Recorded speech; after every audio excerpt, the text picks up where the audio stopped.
Hey listeners, my name is Alyse and welcome back to the Dreadful Dialogue podcast.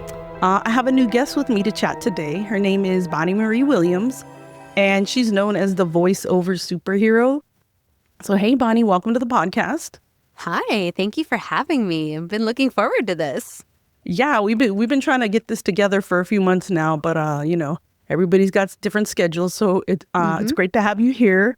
I met Bonnie through a friend of the podcast. If anybody's listened to episode 2, where I interviewed Big Sexy about his time acting in the production of Evil Dead the Musical, and she's a mutual friend of his, and I listened to her episode when she was on his podcast, and I really fell in love with your personality, and I was super fascinated by what you do, and I want you to share that with the listeners because I am not, a Hollywood industry professional. I just have my little baby podcast, in the words of one of my good friends, Kristen. We call it our little baby podcasts. But what is the difference between like voiceover or voice acting? Are those the same? Is there a difference? So I think the best way to put it is all voice actors do voiceover, but not all voiceover talent call themselves voice actors. Okay. And voiceover, you could think of that as like voiceover is a service, but voice actor is a person who provides the service. Mm-hmm. So I think that might be a good way of like kind of distinguishing it, but it's all under the same umbrella terms. Like a voice actor is just an actor who uses the microphone to do it versus being on camera, being on stage. It's just a different medium. Got you. And like I because when I heard that too, I thought maybe it had to do with like you being able to change your voice and use different personalities. I would think that falls more into the realm of acting, or am I wrong in thinking that?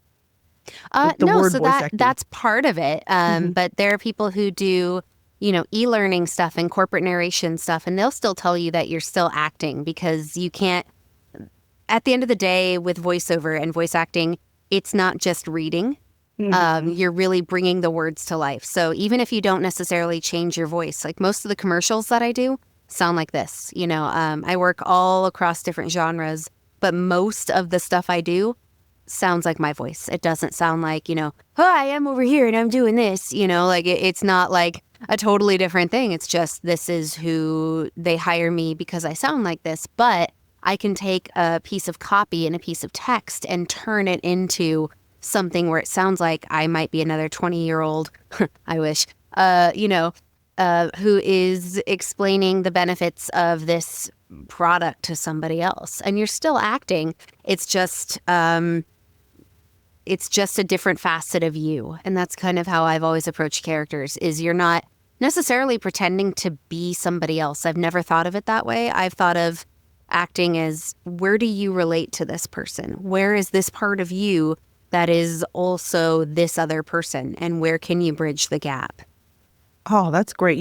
I really love that you explained that because, I'm sure there's so many misconceptions and, that was totally my ignorance speaking, but I was like, hey, I got to know. I don't, it's a great part of that's what I love about this podcast is I love being a storyteller and hearing people's stories and hearing what they're out there doing. And like you said, you do work in multiple genres, but I was looking through your IMDb, looking through your resume, and I see you've acted in quite a many things.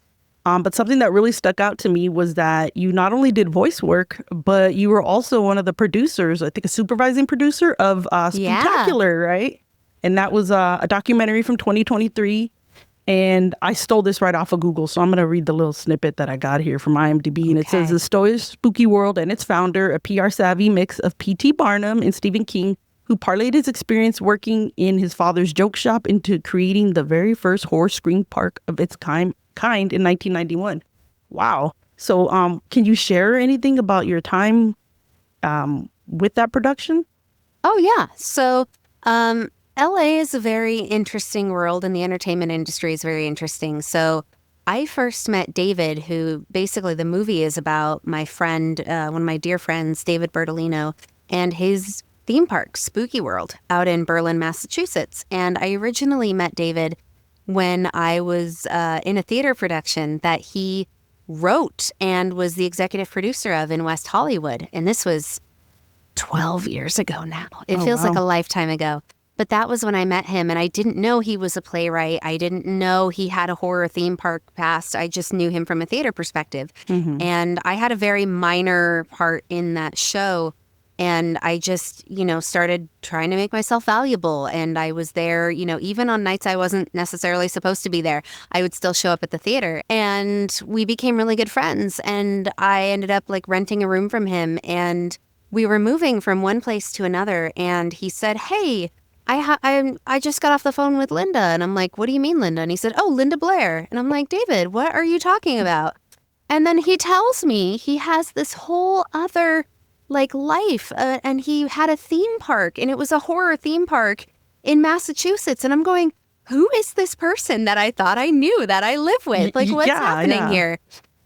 And it just blew my mind at that, he knew all these people. So fast forward to 2021, and I had started doing some production, organization and management stuff. And I wasn't living in LA at the time. I had moved away and I was living on the East Coast, but I had this opportunity to come work on the movie. And I said, absolutely. I want to be a part of this. This is amazing.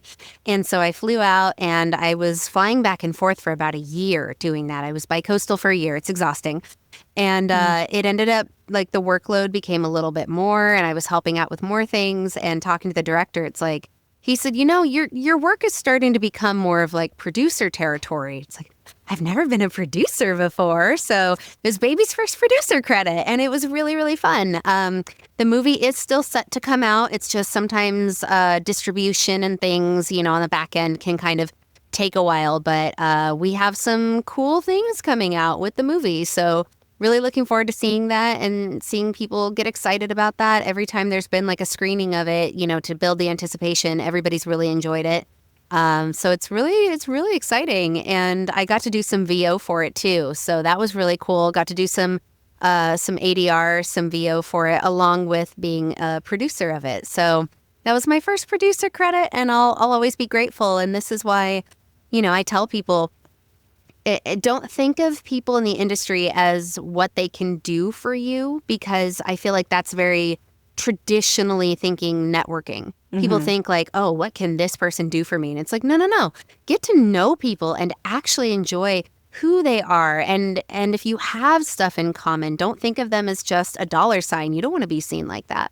So if you can really look at other people in the industry as this person is really cool and really unique and really talented, and you start building those relationships, you never know what's going to come of it. Me 12 years ago had no idea that somebody I met doing theater would end up having such a huge part of my life and my life as an actor, and my first producer credit, and so many people that I've met through this production who happen to be really good friends of mine.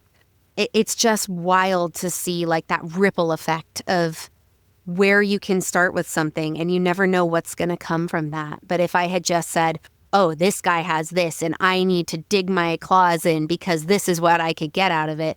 No, there's absolutely no way. It was a pleasant surprise. And that's what happens when you take the time to truly get to know people and be genuine and authentic.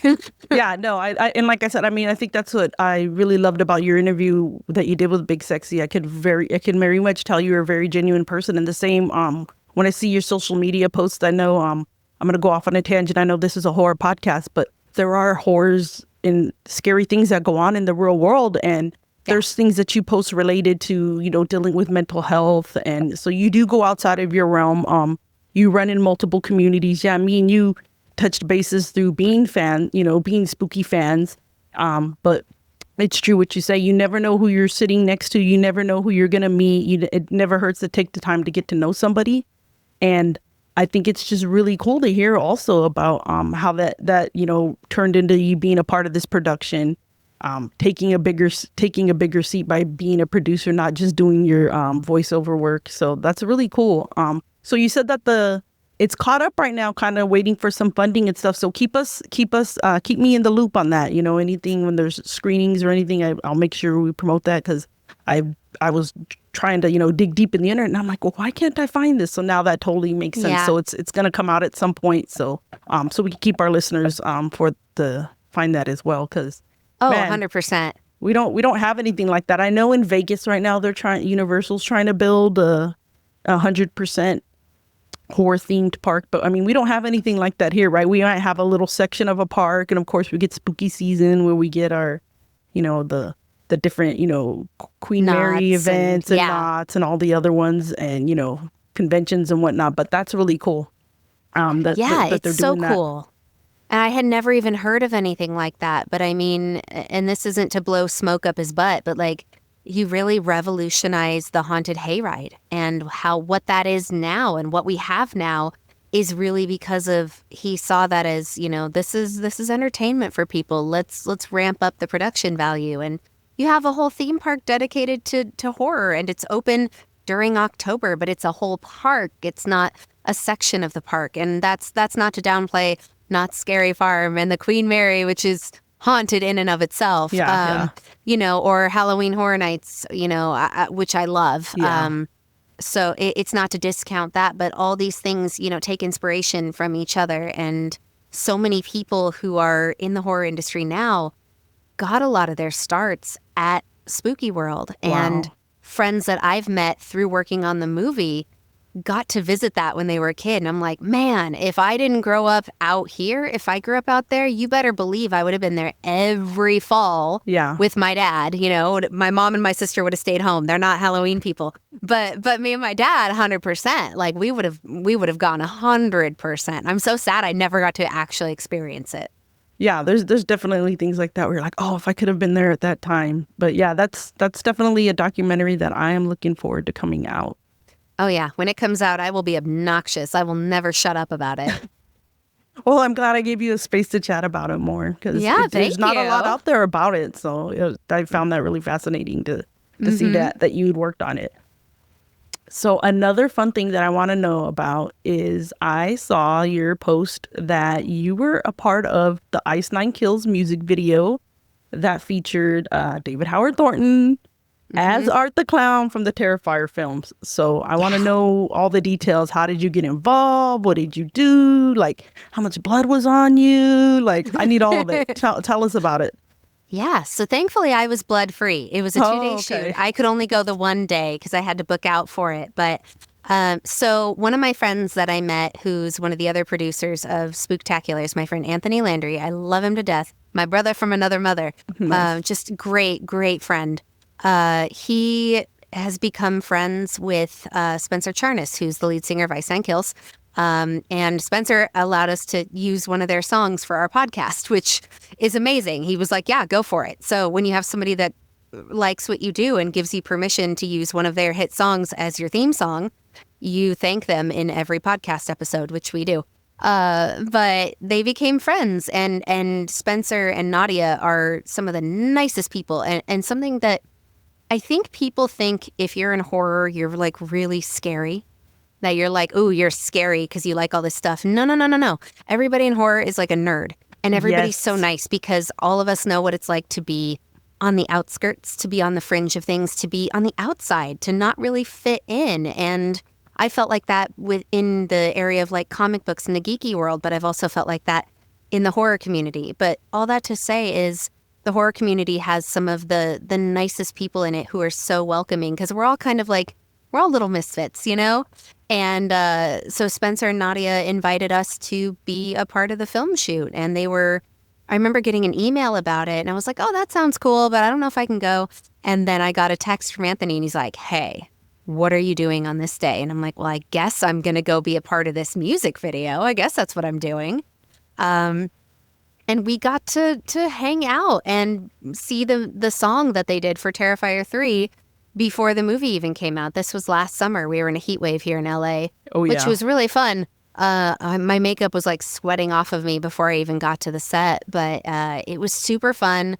And like we all just, the three of us, it was me, my friend Anthony, and my other friend Samantha, who is the other co-host of our podcast. We were all just hanging out backstage, and we're talking about something. And Samantha said the word moist, and from his dressing room door, David Howard Thornton pops out in the full Art the Clown makeup, everything. He goes, moist? And it was like, When I tell you I have never seen something so odd in my life, it was one of the funniest moments I've ever seen. And we were like backstage talking with him about the bread at the Smokehouse restaurant in Burbank. And he's like, that bread is so good. And I'm like, I'm talking about food with Art the Clown. Like, right? What is my life right now? In the full makeup, right? You said the whole in regalia. the full makeup. And like, it was just one of the weirdest, but one of the coolest experiences ever. And he is so... Like, everybody on that set was so nice. We made new friends that day. Like, David is incredible, and he's so kind, and he's so smart. And, like, he took pictures with all of us while we were in the VIP area in Crafty. And we were sitting behind him while he was eating, and he took out his teeth so he could eat. But he's, like, eating a burrito in his Art the Clown costume without the teeth, and it was the funniest thing. And so we're all like nervous, like, do we ask him like for a picture? But like, we're here working, so it's okay, right? And he was so cool about it. Like, he was so gracious and so nice. And then we were all hanging out backstage and just talking. And the next day, Anthony and Samantha got to stay for the second part of it, and that's where they were covered in blood. Like, Anthony has one of the kills in that part in the video. He's one of the guys that's like stabbing people, and it's incredible. So when I saw it, I was like, Anthony, that's you. Now Anthony's one of your co-hosts in your podcast, yes, correct? Okay, yes, Anthony, it's me, Anthony, and Samantha. Yeah. Okay. And we'll make sure we talk, we'll get the name of your podcast too. I want to make sure we share all that. Yeah. 100%. But it was such a cool experience. And obviously, can't talk about it, can't release, because they hadn't even announced that they were doing a song for Terrifier 3. Yeah. So there was nothing supposed to be leaking from the set. It wasn't until their Silver Scream convention that they did the announcement that, actually we have a song that's going to be in Terrifier 3. So it was really cool to like be a part of something as cool and as unique as that. And, it's just fun. And I got to introduce my sister to the Terrifier movies. Now, she and I, she loves, okay, this is where I throw her under the bus, okay? She loves Christmas, but she loves horror movies, but differently than I do. Like, she loves the really, like, bloody, like, her favorites are the Saw movies. Oh, okay. I can do up like so many of those, but there's the scene from Saw 2 where she falls with the needle pit. Like, I close my eyes and I still see that scene. Like, they are not my favorites. I admire them for what they've done. I love the first two, but I can't like watch all of them like my sister does. Yeah. She has all of them. She must like DVD. Hostel and all that one too, right? Yeah. I saw Hostel with my high school best friend. It was rated R, so that was the year that came out. We were seniors in high school. And we were so freaked out by it because we were, 17-year-old girls that we popped across the way in the movie theater into, what was running? It was The Chronicles of Narnia, the first movie. So we popped into there and we're like, okay, we'll sneak into here and we'll just calm down a little bit. And then they started killing the lion and we're like, oh my God, why did we do this? That was on us for sneaking in there. But I got to introduce my sister to the Terrifier movies, and she loved them so much, and I knew she would. I was like, this is right up your alley. And, like, it was in the first one where they were, obviously, like, hurting him. And not to give it spoilers away, but, he was getting mucked up. Yeah. And my sister sitting next to me goes, stop, he's already bleeding. And I was like, why are you rooting for him? He's the bad guy. But she loved it. And so when I got to like show her the picture from being on set, she's like, that's so cool, Bon. That's so cool. And she went to go see 2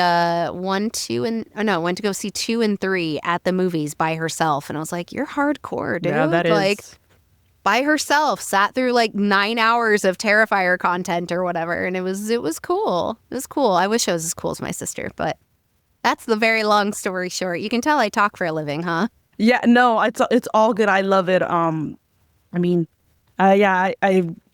I saw one of your posts where you made a joke about your teachers moving you. It said that teachers always moved you because you talk too much, and you're like, joke's on them because now I get paid to talk. And yep. That was so relatable. My mom told me when I was younger, she used to get these on my like report cards, like, Alyse talks too much, and everywhere we move her, she just makes new friends. And the same thing, I laugh. I mean, I Again, mine's a little baby podcast. I don't make necessarily money. This is more of an expensive hobby. But I did do a little bit of broadcast work when I was in the Army. And I got my degree in anthropology, and I talk to students all day. So I like to think I get paid to talk to. So you're in good company hanging out with me. I could listen to your stuff all the time.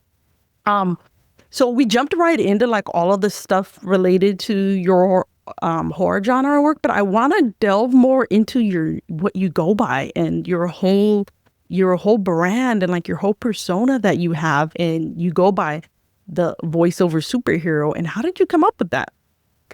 So it sounds weird. I was Googling it and I was reading a book. Let me rewind. I grew up along with horror stuff. I grew up with comic book stuff. I know you can't really see it, but this is no, it's way too dark now. You can't see it. I know the lighting's all weird because like it's raining and it's light and dark. Yeah. But I have a Batman curtain in here because he's always been, oh yeah, you can kind of see right there at the bottom. It's a Batman shower curtain, but it's in my booth. And I have a Batman floor mat. I have a Wonder Woman figurine right here that I've had since I was little. Her paint is very much off because she was in the bath with me a lot when I was little. But I've had this since. She really is. She dated RoboCop for a brief period, but it didn't work out. Oh. Didn't work out with the two of them. I think she dumped him, if I remember correctly. But yeah, she's this is like Linda Carter, like old Wonder Woman. She's gone with me everywhere I've lived. But I grew up, so I would say two of the things that were gifts from my dad were comic books and horror movies.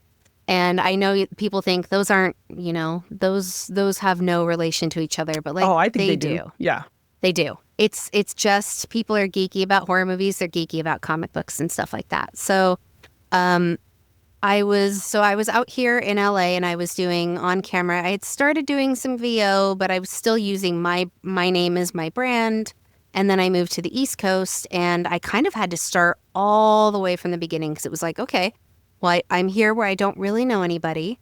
And now opportunities don't seem as available as they were in Los Angeles. So now I really need to learn the business side of things. And that's when I was taking more voiceover classes and I went like, what's my brand? Like, who am I? And I was reading a book on branding for voice actors. And it just kind of, it just hit me like a bolt of lightning. I don't know how to describe it other than that. And I went, oh my God, that's me. And it just made sense. And I think it made sense to me because my favorite comic book character of all time is Batgirl, specifically Barbara Gordon. Not that Stephanie Brown and Cassandra Cain aren't great. They're just not. They've never resonated with me. Yeah. And what I love about Batgirl is she says like, okay, Batman, you can do that, but I also have these skills and I can do this too. And this is what matters to me. You're not the only one that can go around in a cape and save Gotham. Like, I can do it too. And there's been a shift now, but primarily the entertainment industry and especially voiceover, it was a boys' game for so long. And not to say that there's not some incredible men in it, there truly are, but for so long it was just men's voices that you were hearing. Predominantly in the sports industries and traditionally manly things, it's a man narrating it. But now it's starting to become a woman's game. And I thought, I've very much been the type of like, who says that's just for boys? I got made fun of when I was little because I loved Star Wars. And I was told by other girls like, that's for boys. It's like, no. But the upside is I always got to be Princess Leia when we'd play on the playground because I was the only girl. Who wouldn't want to be Princess Leia? That's what I'm saying. I've always wanted to be Princess Leia. Still do. Yeah, same. I want to make out with Harrison Ford. God, living my dream. My God. Yeah, we were just talking about Mike. Even now in his old age, he can get it. Sorry. Even now, 80-something. No, 100%. I'm right there with you. When his commercial came on, the Super Bowl, I was with people. We were talking about it. And I said, everybody shut up. Yeah, my man is on TV. That's so oh my gosh, that's exactly when I was having this conversation with my mom and my sister-in-law Jessica. We were like, oh, look at him, and we were checking him out, and we had this whole spill about how he's still hot. Yeah, he can still get it. Harrison Ford, call me after your shingles stuff clears up. Call me. But it felt like the brand made sense because I've always been very much about like superheroes are nobody without somebody to save, right? If there's no conflict, it's not about them, but it's about what they do and how they can help. And it just made sense to me. And I'm like, why is nobody else, why is this is mine. This is my brand. This is who I am. And it's like, what do people associate with you? Geeky shit. Sorry, stuff. No, you can cuss on the podcast. You're good. Oh, God. Amazing. We cuss. Geeky stuff and superheroes. And it's like, why can't that be me? Why not? And it also, this character and this brand also gives me, this is where I get a little emotional, gives me something to aspire to be, even on my lowest points when I'm like, maybe I'm not good enough to do this. I'm like, well, my brand says that I am, so I better start acting like it. Yeah. So it came from that, and it's kind of an homage to my dad who raised me on these characters. And he was so cool in that sense of like, I had an X-Men poster on my wall when I was little, and it was like X-Men from the 80s. So like Storm had a mohawk and was like, looked like the Billy Idol outfit, and then Rogue had a mullet. So it was very 80s. Not my girl's best look, but it was a look nonetheless. And my dad was like, who's this character and who's this character? And the way he explained it was like, yeah, this is Storm, and she's very powerful, and she's very beautiful, but she's very strong, and she's just as good as the boys, if not better. And Rogue is really great because she doesn't take sass from anybody. And, she's really strong too. So it was never like, the boy characters are better. Like none of this incel stuff that's nonsense. My dad would not have stood for any of that stuff. Like, he's very much like, no, these girls are strong, and they're probably better than the guys, if we're being honest. So it was very much like, yeah, girl power, strong female characters. Like, yeah, Princess Leia, she went in and saved them. Like, was very, very progressive and forward thinking in that, and never objectified any of them. He wasn't like, ooh, Princess Leia is so hot. Like, never objectified her. It was like, yeah, she's pretty, but she's also smart. She's also strong. And she's also like, she's kicking butt and she's telling them what to do. So a lot of those lessons really stuck with me. So it's kind of the long story short, but I like to help, and I like to provide a solution and be valuable to a client even when I am not the direct solution. Like if they want a voice that's not mine, that I can't do, if they're like, Bonnie, can you be a 35-year-old male? Like, no, I can do a boy voice up till he's about 12. And then that's really hard for me to do, but I'll connect you to somebody who can do it. Yeah. So I just like to help and to save the day.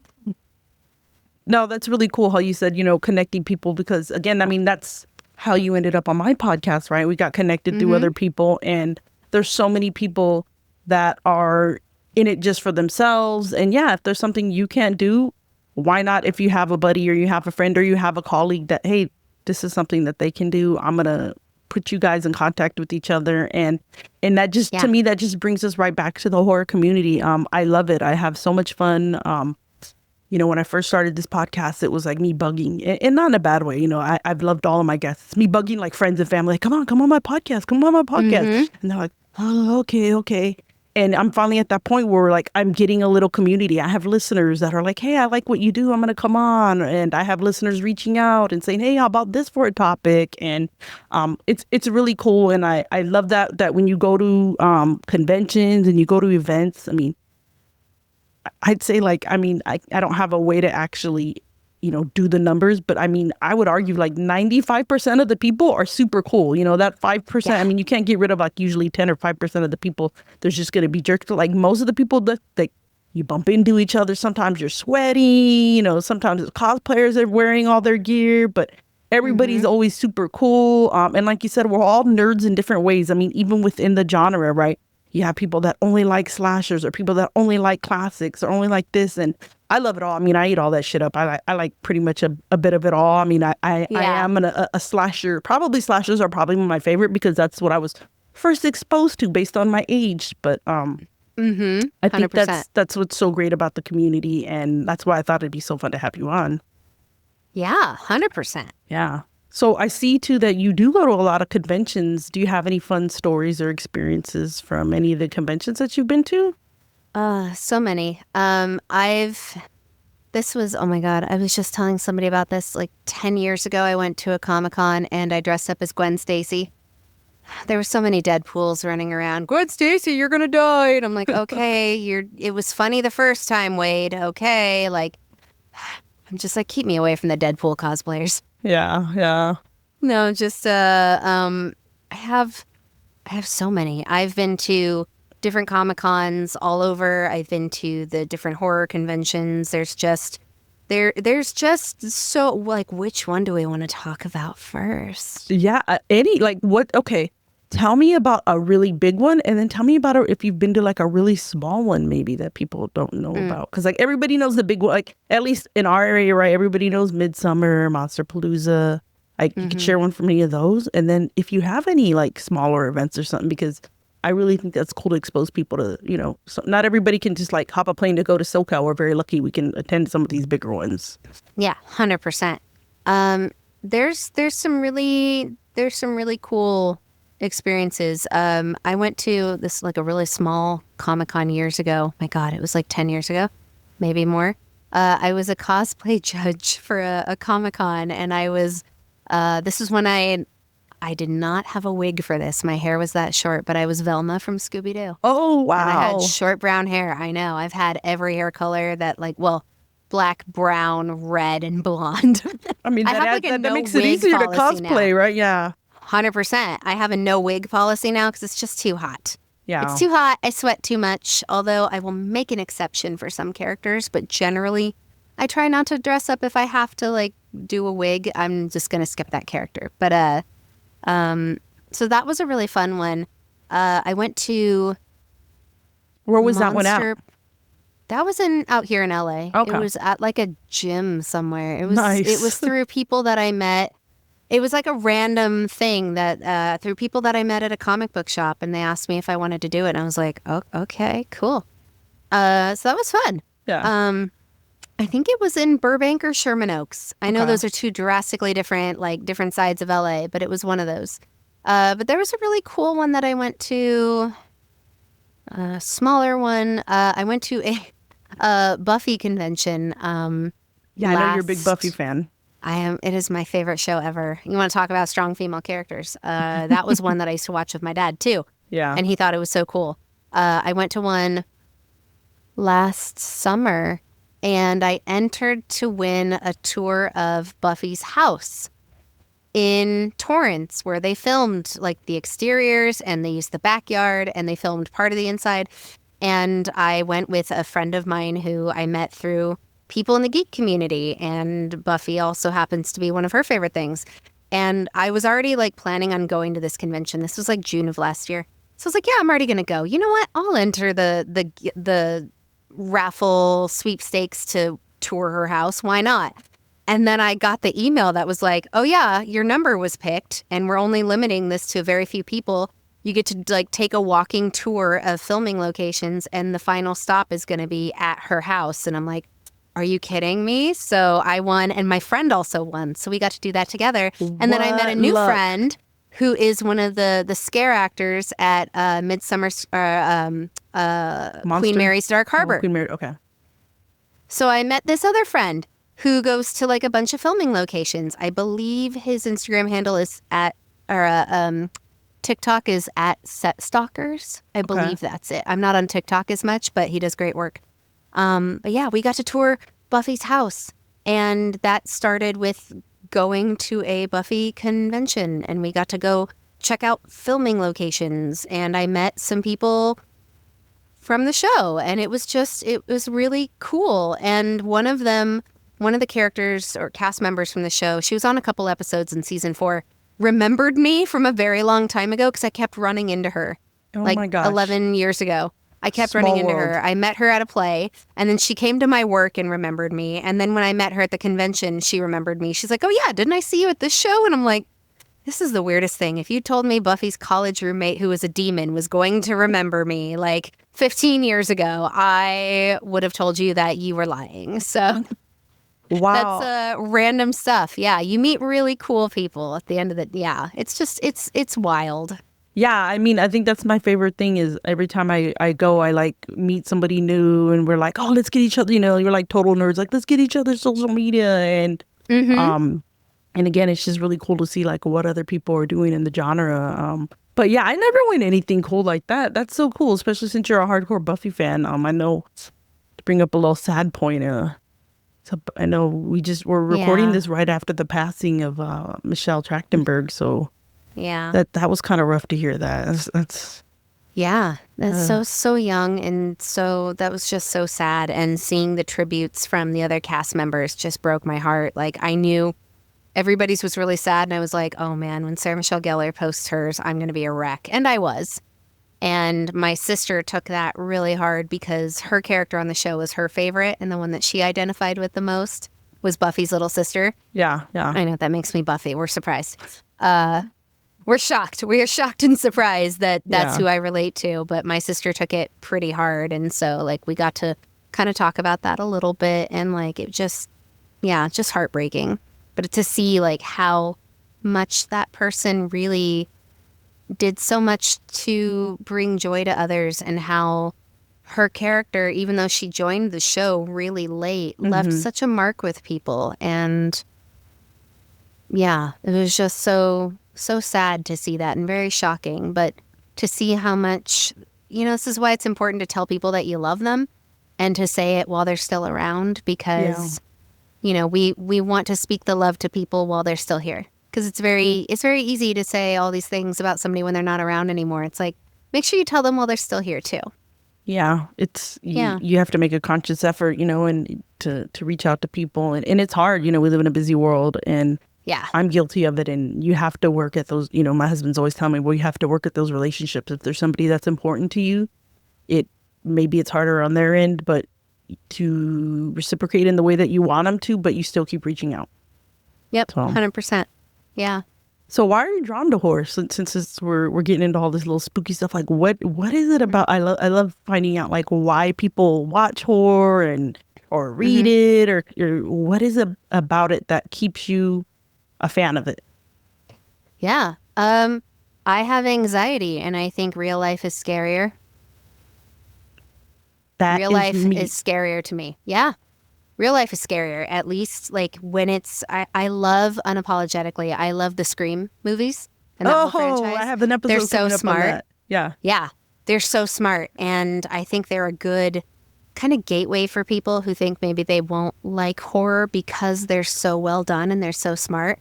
I also like horror because usually there's like a final girl. There's a girl who kicks ass in it and survives. And I love that. I love that idea. I'm just like, I'm the final girl trying to survive the horror movie known as my life. And I think that they're smart and they're fun and they're less scary to me than real life stuff. But there's some that I think are just good movies that happen to be in the horror genre. Like, I think I have my favorite horror movie of all time. And then I have, like, my other ones that I really would be in my top 10 horror movies. Like, the original Halloween is probably my second favorite horror movie of all time. I love Laurie Strode. Yeah. I love Jamie Lee Curtis. Like, I love the new ones, too. The new trilogy, that's a hill I will die on, and I will fight anybody if they think they're not good. Because that last one, there's a lot of debate about that last one. I thought it was good. Did not like. I loved the concept. I felt like, I think the problem was, and again, I mean, I'm not even going to, anything we talk about, people know we're spoiling. They didn't know, I think they needed to introduce that character sooner, and I think it would have just nailed it better. I didn't mind it, though. I didn't hate it. I mean, so many people hated that last one. I liked it. I thought it was a cool concept. It felt rushed. But, yeah, I mean, I'm here for it. I enjoyed it. I thought it was a good, a great addition to it, and maybe they can run with it at some point. I mean, it's supernatural, right? I mean, so you can do anything. And in horror, you can do anything. It's like a soap opera. Somebody can die and then they can come back the next week. You never know. Exactly. Yeah. I thought, and people were laughing with Jamie Lee saying like it's about trauma, but like it actually is, because why wouldn't that? If you go from the original Halloween film to the 2018 one, yeah, anybody who went through that would 100% have trauma. And yeah, she probably would live her life like that. And like, what are the effects of something as traumatic as that at such a young age? How would that play out in somebody's life? Like, to me, it made perfect sense. Yeah. And I also, like, I loved getting to see older Laurie Strode, like, firing a gun and, like, kicking ass. I was like, oh, my God, yes. Like, I was so excited to see that. But I love the idea of a girl, again, like, this is kind of ties into my brand. Like, I love the idea of a girl being the one to save everybody. I love that that's very prevalent in horror, whereas, you know, we don't have a female James Bond yet, you know, but in horror, it's not as unusual because we have characters like that. We have great performances and great music and sound design and all of these things that make a fun experience. And like, it's fun to jump and be scared too. And I love that we have these fun icons of horror as well. Like you have Art the Clown, who is in every right our newest horror icon, who is such a terrific actor. And somebody, dear God, please make him the Joker in the next thing, because I'm on that campaign with you. Yeah, 100%. He needs to be, because he gets the character and he's gotten the character for so long. Like cast him as the Joker, damn it. I mean, you can definitely tell when I found out that he did mime work. I'm like, yeah. I mean, how does he take a character like Art? And if you're not a fan of like gore and the slash stuff, like you can still see like this man has so much talent in his facial expressions and his movements. And I've seen some of the stuff that he's put out there where he's playing the Joker, and like I said, I'm on that campaign with him. I think it needs to happen. I think he would bring so much to that character. 100%. And he's so good. And like, you get these great performances and these great icons, and it's kind of fun to be scared. It is. It's fun to be scared because it's like an escape for me. Exactly. And it's fun. And I think if you can watch a horror movie and be confronted with fictional things that people do, it makes real life, I don't know, it's not as scary as real life. Like, real life is always scarier to me than a horror movie. There's real boogeymen out there. There's in the real world. And I mean, and it's exactly what you said. Taking back to what you said about Laurie Strode's character with the newer Halloween movies. I mean, yeah, she was definitely traumatized, and you know, I'll be a little vulnerable. Like I'm a military veteran. I'm a combat veteran, and besides that, I mean, just again, our world we live in. I mean, I've seen some scary stuff, and I saw some scary stuff in the military, and I think that it is very cathartic and it's slightly and therapeutic for me to watch a scary movie. And there's times where I'm like, oh, I'm shook. Like that's my number one thing I say. I'm like, oh, that movie got me shook. Like, it shook me. Like, I'm done. Like, and it's kind of good. I need that. I'm not a big fan of jump scares, and I do blame that on the military aspect. But 100%, yeah, I'll watch them. But it's definitely a good way to like get your anxiety out, get your heart rate going a little bit. The best is actually, though, when you're in the middle of the night, I'm like going to sleep, and you wake up in the middle of the night and you kind of think about something you saw or you read, and you're like, oh, okay, I'm a little scared now. I'm beyond that point now in my life where like, oh, I got to turn the lights on, and clearly I'm not running to my mom and dad's room. I mean, I don't live with them or anything. You know, when I was a little girl, that's what I did. But it's funny because even as a kid, I would be so scared of movies, and I blame it on my brothers because we had one TV for the three of us to watch. And so being the youngest and being the only girl was like, well, most of the time I had to fight with them like to get my turn to watch TV. So sometimes they'd make me watch stuff that I was so scared of. Yet there I was like the next day, like, oh, are we going to watch another one of those, whatever that movie we were watching? Because it scared me, but it was kind of cool. So I didn't know like how much it was going to, you know, something that I enjoy, and then now in my adulthood to help me deal with things. And I hear that from a lot of people that they use it to deal with their anxiety. I mean, when you're talking, if people aren't watching the YouTube video of this, but they're listening, when you were like, oh, I have anxiety, I have this, I was like pointing at myself on screen. I'm like, I get it, girl. I'm right there with you. Yeah. The ones that really, I'm sorry, go ahead. Oh, no. Oh, I was just gonna say that it's such a, and people don't believe me. I get so many people that are like, you like that scary stuff? That horror stuff? I don't like none of that. And I've never found a person where I can't convince them that they're a fan of something in the horror genre, because it is so broad, whether it's a horror comedy, whether it's more science fiction, whether it's more of a thriller. It's like, you don't realize this is technically horror. It's probably the broadest genre. I would argue. I could come up. I could probably write an academic paper on it, but I don't want to. My brain's too fried to do all that now. I don't want to do anything school related. But you could. I mean, I'm sure somebody out there's done a thesis and gotten their PhD on something related to it. So. I mean, it's broader than what people think. People think, thinking back to an interview I did with actress Sadie Katz, she was talking about, it's just, people think it's just boobs and killing. I'm like, well, yeah, that's part of it, but that's not the only thing. There's so many other aspects involved in it that, 100%. I think there's something for everybody. That somebody who argues that they don't like scary movies or they don't like the horror genre, I'm like, I'll find something. I just talked to him, and it's never failed me. Within 5 minutes, I'm like, oh, yeah, you'll like this. And then they're like, oh, I've seen that. And I'm like, did you like it? And they're like, yeah. And I'm all, told you like some scary movies. Mm-hmm. Yeah. Think of it like horror. You also get the good for her movies. You get like good for her, like Florence Pugh. Great performance in Midsummer. Mm-hmm. Terrific performance from an actor's standpoint. Like that movie, like there are moments from that I'm like, ugh, like I still think about them because it stays with you, because it's not just, people are dying, but it's what is this movie trying to say? Yeah. I mean, that makes me think of like a newer movie, thinking of The Substance, right? I mean, look at it. It got nominated. I mean, we didn't get the big wins for acting and movie, but I mean, damn, you can appreciate, even if you're not a fan of the genre. I mean, what Demi Moore did with that? Whoa.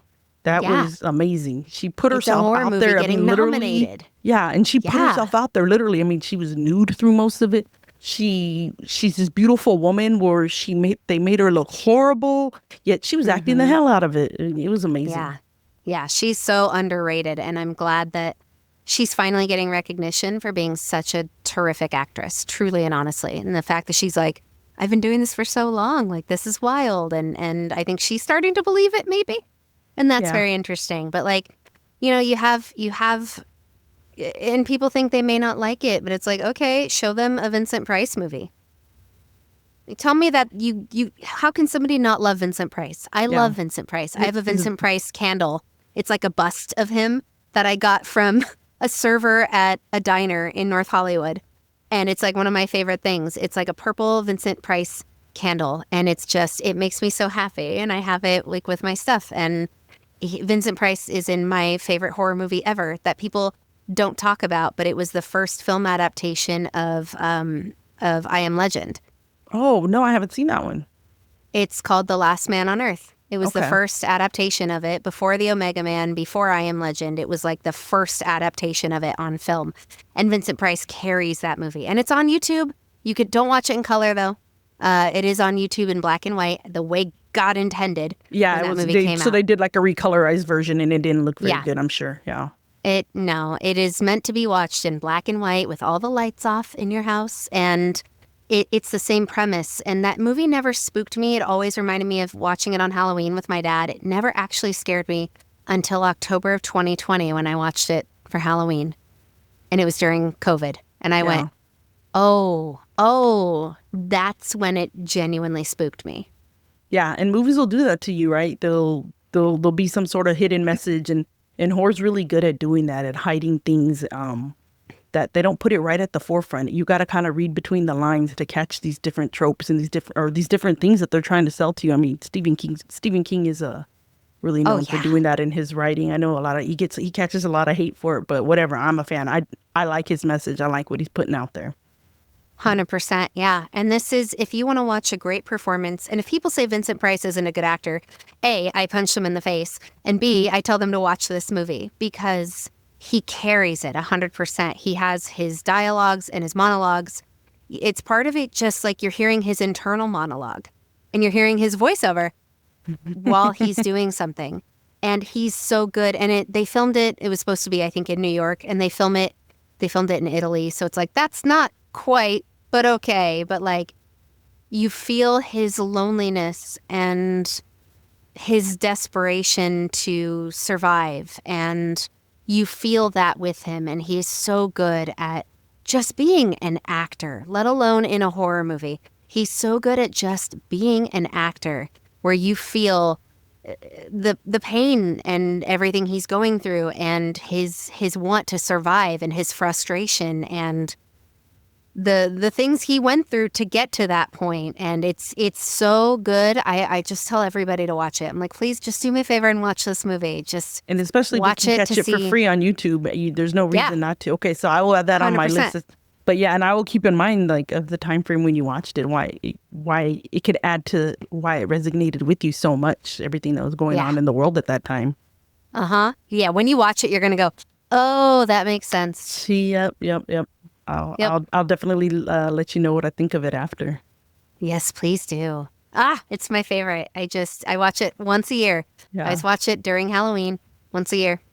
And then I'm like, okay, yeah. So a few more things before we close all this up. So I got a little question that I'm going to hit you with, okay? Great, so love it. Let's go. What's a scene that's from a non-horror movie that has stayed with you? Okay, it stayed with you long after you watched it, and even if it wasn't meant to be scary. And if you need an example, I can give you my number one example. That's not supposed to be scary? It's not supposed to be scary, but it scared you. Like maybe it wasn't an actual scary movie. Ooh, okay. But you're like, damn, that like how I said, that shook me, or that kind of freaked me out. And again, not necessarily like, ooh, I'm shaking scared, but like it messed with your head a little, or maybe at night you thought about it, or you're like, maybe I'll never watch this movie again, or I might fast forward through this scene. You have anything like that? Oh, I'm trying to think. Now I'm like blanking on every movie I've ever watched. I can share with you some of the ideas, some of the ones that other people have told me when I've posed this question to them. Okay, yeah. I would like to hear some, because I'm blanking. Somebody told me The Revenant, when the bear attacks Leonardo DiCaprio's character. Yeah. Somebody told me Pulp Fiction, the scene with the gimp. Oh, yeah. The scene in Pulp Fiction that got me was when the girl gets stabbed with the, I was young and watching in the movie theater, and she gets stabbed with the adrenaline shot. For me, though, Dead Presidents. I don't know if you've ever seen that movie. No, but I remember the movie poster, weirdly enough. Which has nothing to do with the movie. I'm not gonna go into much detail since you haven't seen the movie, because I plan on doing a whole episode about it. But okay. Yeah, there's a scene. It's pretty graphic. Where I'll give a little bit. This guy's carrying around, like, it's during the Vietnam War, and he decapitates somebody, and he's like carrying around this man's head as a trophy. And I'm like, what the heck? This is supposed to be a crime drama. Like, why am I seeing this horror? And granted, I was already watching scary movies at the time, but it was super graphic. So anyway, I thought maybe you might have something in your head where you're like, man, I just remember watching that and it got me. I'm sure there's something and I'm blanking on it, but there are certain things that are really hard. I think I'll go with like when something comes up. Oh, yeah, okay. No, I can think of it because I thought about like this specifically the area of what I'm thinking of, and it reminded me of a specific scene. I think if I was trying to think of like what's a scene, but I thought what bothers me in movies that sticks with me, and then I remembered it. So I think the movie was called Straw Dogs. It was a remake. I saw it at the movie theater with an ex-boyfriend and a couple of his friends, and it was, I don't remember who was in it. I blocked a lot of it out. I don't even know why we saw it, but there's a scene with a essay in it. Mm-hmm. And that stuff, I remembered. They didn't show it, but they played the audio from it. Like they didn't show it happening, but you could hear it. Ooh, and I wanted to leave. I wouldn't be able, I have a hard time with stuff like that. Like Absolutely. I feel like most of the time that is gratuitous in a film, and maybe that's me being an I don't know if we can say it. That's why if it's going on YouTube. Yeah, you're good with essay. You're fine. You're fine with the acronym. Yeah, I'm an essay survivor. You can Google that shit, guys, if you want to know what she's saying by the letters essay. I don't like, or seeing it in something, I really have to like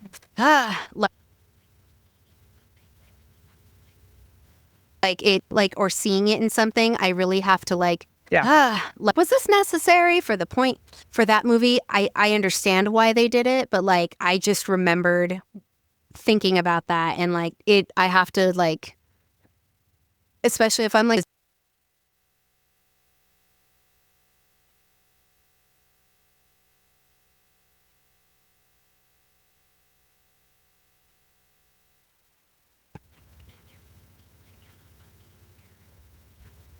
involved in that scene almost quit and tried to quit and said, I'm not doing this. And they said, sorry, it's in your contract. And it was part of a storyline. But nevertheless, like, that's whenever I do my rewatches and that scene comes up, I'm like, okay. And thankfully it doesn't happen, but it's the beginning of that happening and it stops. But it's still, you can tell it was difficult for them to do that. And they have the actors like talk about that. But yeah, wow. That I think would be because that's real life scary stuff. Yeah, it is. You know? And that's what I have noticed, that most of the time when people answer this question for me, it ends up being, you're like, wait, this could actually really happen. This isn't Freddy Krueger. Yep. This isn't, we were talking about Michael Myers. I mean, this isn't a supernatural character. This isn't somebody with claws on his head. I mean, this is legit. So yeah, it's amazing. I'm always, and thank you for sharing that. I know that was something very personal and letting me into your world and the listeners into your world by sharing. Yeah. And if maybe I didn't mean for it to get so serious. No, I didn't either. But I try to be open about this sort of thing because, again, one of my heroes is Carrie Fisher, who was so open talking about her mental health. Yeah. And was able to find a way to make it humorous. And she's like, they're so good. And her stand-up special, my God. Yeah. She says, if my life wasn't funny, it would just be true, and that's simply unacceptable. And I love that quote from her. And she's like, yeah, like, I make jokes about this because it doesn't just make it sad. I can find the humor in these situations, and not to find the humor in what I was just talking about, but there's something powerful about being open and talking about that sort of thing, because you never know who out there is listening who might feel like they are so alone right now. And then they hear somebody else talk about it and they go, oh, it's not just me. Yeah. And it makes us all a little bit more relatable to each other. So, I don't think I've ever talked about that in a podcast before, but, maybe there's a first time for everything. And since we're talking about scary stuff, yeah, like maybe this is the time to share it. And maybe somebody else out there listening won't feel as alone. Or maybe now I've just healed another part of myself by sharing it publicly. I don't know. But that's why, like you said, talking about my stuff on social media, I always try to be not perfect and not have a curated thing that's just perfection, because we get enough of that. Like, I just want to be real to people. So, yeah. Awesome. All right. Well, before we get on out of here, I want to, hold on. I'd be remiss if I didn't ask you about this. I need you to share this mainly for selfish reasons because of where I'm from. And I know I have a lot of family and friends that are going to know when you say this. What was the first voiceover work that you did? I think it was a commercial, right? It was a commercial for Rosa Maria's, I believe. Yeah, I think I heard that in your interview. So shout out to San Bernardino peeps. Yep, it was a radio commercial when I was in college at Cal State San Bernardino, and it was for, I believe, Rosa Maria's Mexican restaurant, because I remember my friend was like, hey, do you want to do a radio commercial? And I said, okay, what do I have to do? And she's like, oh, you're just going to do like voice acting. And I went, okay, well, what do I need to do? She's like, oh, you're just going to pretend you like Mexican food. And I'm like, that's not even pretending, bro. Yeah. Okay. Yeah, that's And great. then I actually was able to contact the radio station, and they had a copy of it, and they sent it to me. I was able to listen to it, and I went, for first time, that's not bad. And then I found later, they sent me an email, and they said, are you open to recording something else? Like, we have a client, we think you'd be really good for it. And I never saw the dang email, because I think it was after I graduated. I'm so mad. I could have started getting paid for this earlier. Right? Oh, man. And shout out to Cal State San Bernardino. I love that. Mm-hmm. Again, that was another connection. I was like, oh, that's where I went to school, and that's where Big Sexy went. So that's how we all. Yep, that's how we met in the theater department. We all ran in circles together. I was over in the anthropology area, but still, it's I loved that school. Me too. Yeah. So tell people about your horror podcast. I know you were mentioning it earlier. Tell us the name of your horror podcast, and also share with us like your social media if people want to follow you, and so we can see all the different projects and things that you have going on. Yeah, so our horror podcast is the Horror Nerds Comedy Podcast. It is me, my friend Samantha Hale, who is a stand-up comedian here in LA, who runs a once-a-month horror show at the Hollywood Improv, which is called Horror Nerds. So we have this horror podcast that's kind of an extension of that brand. And then it's our friend Anthony Landry, who is a terrific human, who's like a spooky world archivist and historian. And that's where we met, was on the set of that. But the three of us come together and we talk about horror movies, and it's like stand-up horror nerding out, and we have like comedy sketches and commercials in it. So it's like a horror SNL baby kind of a thing. And it's really, really fun. And like we have voice actors on it. I do some stuff for it. I do a lot of the post-production stuff, so a lot of the casting and directing, and sometimes the VO for it. But it's really fun. It's really creative. And we just had, as of recording this, last week, Christopher Young, who is the composer for the Hellraiser movies, joined us for a very, very long interview. And we have the parts of that. So part 1 just came out with him. And he's so lovely and so kind and so gracious and just so ridiculously talented. So we have a commercial in that interview for getting your own Cenobite. That's great. And it's fun. So you can check that out if you go to horrornerdspodcast.com, I believe. It will take you to our Zencast page where the site and all of our stuff. But if you Google Horror Nerds Comedy Podcast, you'll find us. But I think horrornerdspodcast.com, and that'll take you to our main listening pages. But we're available on Apple Podcasts, Spotify, and Amazon as of right now. And we have all of our socials linked there. And then my socials are all linked on my website. It's just easiest to find it. But if you Google Voiceover Superhero, you'll find me because I've spent years building this brand. But if you go to vosuperhero.com, all of my socials are linked on my website. And that's VO as in voiceover, not BO as in body odor. Yeah, I love that you're like, let me emphasize that, because the B's and the D's and the V's, they all sound the same. Exactly. So that's why I tell people if I don't have a business card, I'm like, just look up Voiceover Superhero. You'll find me. Like, it's just, I've spent time building that brand, damn it. Yeah. No, I really do love on your podcast. Those commercials they're really catchy. It's not your typical, it's nothing like my podcast, guys. It's a totally different format, but it's really fun. And I think you nailed it. I hadn't even thought about that. It's kind of like a little baby Saturday Night Live. And with horror, and we have a 5-minute stand-up bit from a different horror nerd comedian every week on the show. So, it's a fun way to laugh, and they're like 30 minutes long. So yeah, it's a fun way to just laugh and have a good time and listen to people being nerds. And I always make really dirty jokes on there, apparently. So, it's fun. That's great.